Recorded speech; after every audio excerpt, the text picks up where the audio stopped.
Hey guys, welcome back to the channel, and if you're new here, I'm Liam, a Cambridge graduate and current London law student. And this video is the first in a series sharing study hacks from Oxford and Cambridge students. The rules are all taken from a book I co-authored alongside 9 other Oxford students, The Rules of Revision, and we're going to cover every step of the process we use to prepare for exams, from the very first moment we attend class, right through to the day of the exam itself. So we're first of all going to cover why a lot of people struggle with exam preparation. We'll then move on to the key to reducing the amount of time you spend studying, and finally I'll give you some easy to implement techniques that you can steal from us to memorize more efficiently. I believe a lot of people approach exam preparation in the wrong way, and I think this is fueled by a myth around cramming and an idealization of the student who does no work until the night before his exams and then suddenly goes into the exam having done an all-nighter and gets 100%. And you only have to do a quick YouTube search to find loads of videos like that. This seems to mean that students believe that exam preparation consists solely of reviewing their notes, highlighting some stuff, and then reading a dull and dry textbook late into the night in the hope that their brain somehow absorbs some of that information. However, the reality is that for the vast majority of students, Mike Ross-style cramming the night before the exam won't work. And instead, effective exam preparation is a lengthy process that lasts from the moment we start a course right through to the day we sit our exams. Studies have shown that the most important part of the exam preparation process is in fact effective first learning and understanding of information, and particularly of core concepts. For instance, Golub et al., drawing on Chi et al. And Cosma and Russell, state, and I quote, "Research clearly demonstrates that experts' content knowledge is structured around the major organizing principles and core concepts of the domain, the big ideas, e.g. Newton's second law of motion in physics, the concept of evolution in biology, and the concept of limit in mathematics." So basically what this means is that it is relatively difficult to learn random pieces of information, and it is comparatively much easier to memorize information for exams when you have a firm understanding of a core concept, for example, Newton's second law of motion and the reasons why the second law exists,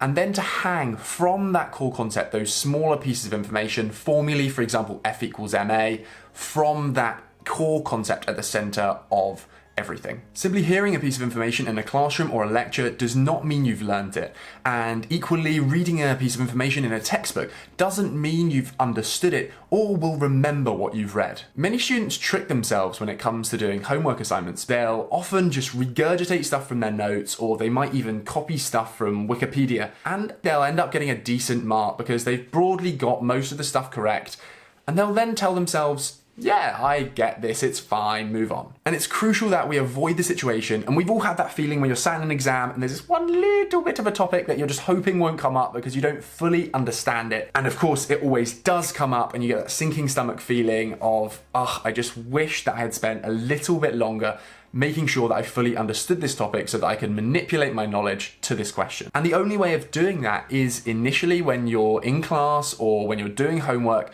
to be honest with yourself and ask yourself, do I actually understand this? And then basically from there to ask your teacher, ask classmates, ask anyone you can to make sure that you develop your understanding of the core concepts so that you fully understand everything, and so there are no little gaps in your understanding that mean you don't get the mark you deserve. Now let's dive into the key to reducing the amount of time you spend studying. As we've just seen, it is essential that you spend time after covering something in a lesson, reviewing that topic and ensuring that you fully understand it. So how can you build this into your daily routine? Well, I'd recommend that you have a 15 to 30 minute session with a reminder in your calendar every evening to go over the topics you've covered, and do the same at the weekend for about an hour, and just go through each topic that you've covered that day or week and ask yourself, do I fully understand this topic? If the answer is yes, fantastic, don't worry about it, move on. However, if the answer is no, spend an extra couple of minutes grappling to try and understand it, and if you still can't get your head around it, mark it with a sticky note or annotate the tricky part and ask your teacher to explain it to you. Trust me, spending this time to quickly review what you've covered will save you much more time when it comes to exam preparation. And if you don't trust me, trust the science. Here is what is called the Ebbinghaus curve of forgetting. This graph shows that if you fail to review what you covered in class at the end of the day and week, you'll begin your exam preparation with around 20% retention of information, as opposed to around 40 to 70% retention if you manage to complete these reviews. You may have noticed that I included on the Ebbinghaus curve of forgetting 5 suggestions of times when you might complete the reviews it shows. And it's pretty unlikely that you're actually going to cover all 5 of these reviews, but if you can get through at least 3 or 4 of them, you'll put yourself in a really strong position when it comes to beginning your exam preparation. And you may also have noticed that the first review can happen at the end of your lesson or lecture. So while everyone else is scrambling to quickly get all of their stuff together to leave as quickly as possible, why not spend 30 to 60 seconds quickly going over the topic you've covered? This counts as your first review, so why not make the most of that time? Indeed, Ebbinghaus showed that 66% of material is forgotten within 7 days if it is not revisited. Put simply, not reviewing your class notes at the end of the day and week will mean you have to spend 2 to 3 times as much time preparing for your exams. My next tip is to prioritize useful homework. Now, loads of students seem to find homework pointless, or they struggle to understand why they should have to spend so long on it. However, when we consider the importance of regularly reviewing information, it becomes clear that homework is actually a highly effective means of completing one of these reviews. So whenever you get a homework assignment or a piece of work that makes you go over the topic you've covered, or manipulate your knowledge in the same way that you'll have to in the exam, make sure you do it properly. In fact, when you get this type of homework that requires you to answer exam-style questions, it's actually much more effective than simply going over your notes, because it first of all requires you to find the most relevant piece of information in your notes, and then to manipulate your knowledge and understanding of core concepts and of information to answer the specific question being asked, as you'll have to in the exam. When it comes to mock exams, I know so many students who have convinced themselves that it'll all be fine in the end when they actually study for the exam.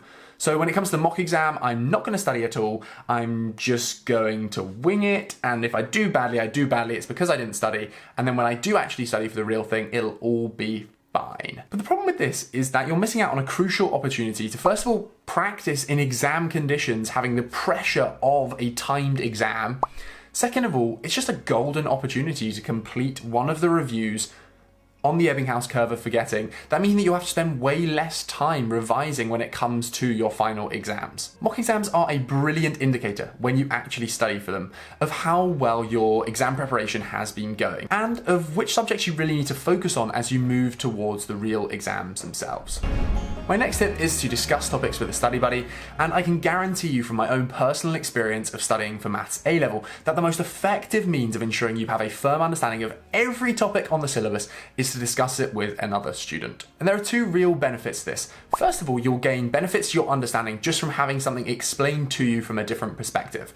I can't count the number of times I thought, yeah, I really get this topic.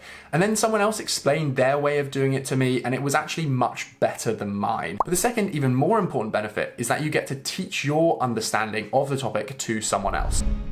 And my final tip is to remember that reviewing will pay off in the long run. Now, I know it's a long way off because this is only rule 1, but in the final run up to your exams, the priority must be to complete past papers. Reviewing your notes to increase the amount of information you retain will allow you to spend more time completing past papers later on, without wasting time trawling through textbooks and your notes, trying to understand topics that you barely remember covering in the first place. If you spend a little extra time learning information properly in the first place, rather than relying on cramming in the run up to your exams, you'll save yourself a whole load of time and stress in the later stages.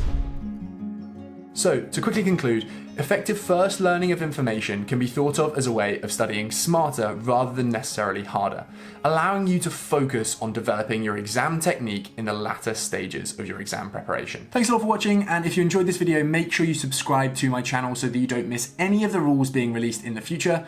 Give it a quick like and then move on to rule 2 if it is available. And finally, remember that these rules are all taken from my book, The Rules of Revision, written by 10 Oxford and Cambridge students, and there's a link to get that ebook in the description below with 20% off for my YouTube viewers.